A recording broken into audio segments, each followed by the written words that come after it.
នារសៀលថ្ងៃទី8ខែកក្កដាឆ្នាំ2026នេះឯកឧត្តមអគ្គមេបញ្ជាការកងទ័ពម៉ាឡេស៊ីតបតាមការអញ្ជើញរបស់អគ្គមេបញ្ជាការកងទ័ពកងយុទ្ធពលខេមរៈភូមិន្ទកម្ពុជាគឺបានអញ្ជើញទៅដល់ខេត្តបន្ទាយមានជ័យដើម្បីចូលរួមអង្កេតនិងសួរសុខទុក្ខអ្នកអង្កេតការអាស៊ាន AOT នៅខេត្តបន្ទាយមានជ័យការនេះយើងក៏សម្គាល់យ៉ាងដូចនេះថាទី1ម៉ាឡេស៊ីជាប្រធានអាស៊ានបដូវវេននៅឆ្នាំ2025ហើយបានចូលរួមយ៉ាងសកម្មបំផុតនៅក្នុងដំណើរការស្វែងរកសន្តិភាពក៏ដូចជាស្វែងរកបទឈប់បាញ់និងដំណោះស្រាយព្រំដែនដែល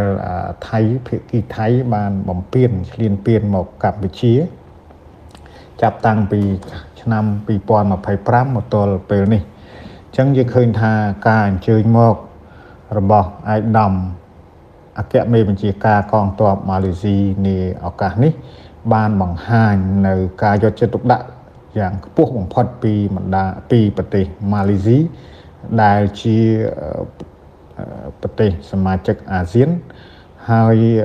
ដែលជាប្រធានអាស៊ាននៅឆ្នាំ2025នេះដែលដូចខ្ញុំបានបញ្ជាក់ខាងដើមដែលមានការយកចិត្តទុកដាក់យ៉ាងខ្ពស់យ៉ាងជ្រៅទៅលើកិច្ចការសន្តិភាពក្នុងតំបន់អាស៊ានអញ្ចឹងការអញ្ជើញមកនេះបានបង្ហាញយ៉ាងដូចនេះហើយបានបង្ហាញនៅការយកចិត្តទុកដាក់បានបង្ហាញនៅមិត្តភាពយ៉ាងកក់ក្ដៅ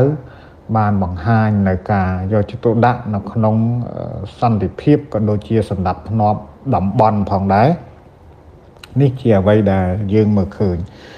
ហើយក្នុងឱកាសនេះដែរយើងឃើញថាម៉ាឡេស៊ីបានចូលរួមយ៉ាងសកម្មនៅនាឱកាសនោះរហូតដល់មានការប្រើប្រាស់ផ្កាយរណបរបស់ម៉ាឡេស៊ីនៅតាមឲ្យទទួលយកព័ត៌មានពីផ្កាយរណបនៅតាមតំបន់ព្រំដែនតាមដែលយើងទទួលបានប្រភពព័ត៌មាននាពេលនោះគឺនាយករដ្ឋមន្ត្រីម៉ាឡេស៊ីលោកអាន់វ៉ាអ៊ីប្រាហ៊ីមបានបើកផ្កាយរណបឲ្យមានដំណើរការនៅតាមបណ្ដោយព្រំដែនកម្ពុជានិងថៃដើម្បីជាសាក្សីដើម្បីជាការថតជាក់ស្ដែងពីព្រោះតែងមានការចោទប្រកាន់ជាពិសេសភាគីថៃបានចោទប្រកាន់ជារឿយក្នុងការបង្កលេសសង្គ្រាមឈ្លានពានកម្ពុជាគឺយោធាថៃបានចោទកម្ពុជានៅការដាក់មីននៅកន្លែងនេះនៅកន្លែងនោះទាហានថៃដើរជន់មីនជាច្រើនលើកច្រើនសារមុននឹងបង្កសង្គ្រាមបាទហើយបន្តទៅចោទប្រកាន់អំពីការ scam អនឡាញមាន scam អនឡាញ scam នៅតាមបណ្ដោយព្រំដែនឯជាដើមប៉ុន្តែអ្វីដែលគួរឲ្យកត់សម្គាល់បំផុតគឺយោធាថៃបានចោទមកភាគីកម្ពុជាក្នុងការដាក់មីនហើយទាហានថៃដើរជន់មីនហើយទាំងអស់នេះនាយករដ្ឋមន្ត្រីម៉ាឡេស៊ីបានថតបានបង្ហោះផ្កាយរណបបានបើកឲ្យដំណើរការនៅផ្កាយរណបដែលអាចថតពីព្រំដែនកម្ពុជាថៃដើម្បីជាភស្តុតាងជាក់ស្ដែងនៅអ្វីដែលថៃតែងតែចោទប្រកាន់កម្ពុជាអញ្ចឹងហើយយើងឃើញថាភាគីថៃប្រើវិធីសាស្ត្រសពបែបយ៉ាងតាក់ទិចគ្រប់បែបយ៉ាងដើម្បីមិនឲ្យលាតត្រដាងនៅរូបភាពតាមផ្កាយរណបរបស់ម៉ាឡេស៊ីខ្ញុំយល់ឃើញថាដើម្បីលាតត្រដាងនៅការចោទប្រកាន់ដើម្បីបង្ហាញពីសុចរិតភាពរបស់គូភាគីថៃគួរតែមានសេចក្តីក្លាហានទទួលយកនៅការបង្ហាញរូបភាពតាមផ្កាយរណបរបស់ម៉ាឡេស៊ីនាឱកាសនោះបាទពីព្រោះយើងជាប្រទេសក្បែរខាងគ្នាដែលមិនអាចលើកព្រំដែនចេញពីគ្នាទោះជាពេលវេលាណាក៏ដោយអាហ្នឹងរឿងទី1រឿងទី2គេមិនអាចកែប្រែច្បាប់ស្ដីអំពីព្រំដែនមិនកែប្រែដែលភាសាបារាំងហៅថាអ៊ុយទីប៉ូទីនេះបានឡើយពីព្រោះកម្ពុជានិងថៃមានព្រំដែនអន្តរជាតិរួចស្រេចទៅហើយអ ចឹងថៃមិនអាចប្រើលេសណាមួយ